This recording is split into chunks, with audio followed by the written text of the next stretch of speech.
Use of articles के कुछ rules को फिर समझते हैं। हमने 11 रूल को समझ लिए हैं, अब कुछ और रूल को समझते हैं।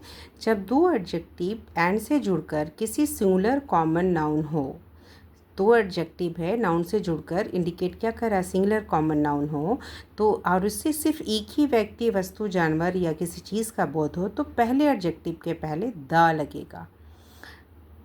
दो एडजेक्टिव से जुड़कर किसी सिंगुलर कॉमन नाउन हो, तो जिससे सिर्फ एक व्यक्ति, वस्तु, जानवर का पता चले, तो उसके पहले वाले एडजेक्टिव के पहले द लगेगा। The red and white rose looks beautiful.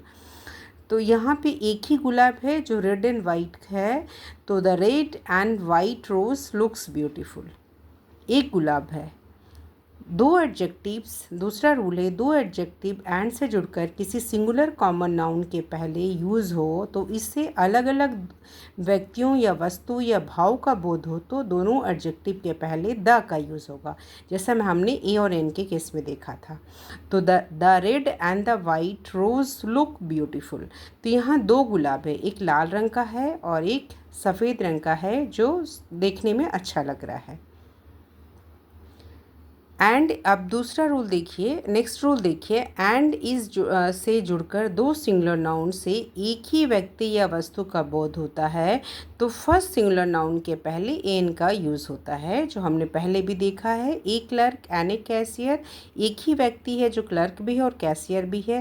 And uncle and guardian, एक ही व्यक्ति है जो अंकल भी है उसके और गार्जियन भी है।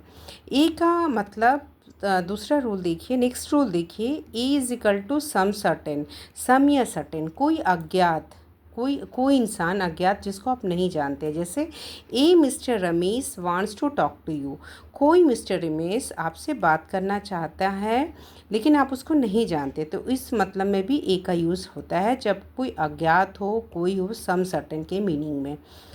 ए एन का प्रयोग कुछ फ्रेजेस में भी करते हैं, जैसे it is a pity, it is a wonder, it is a shame, it is a surprise, take a hint, take the hint।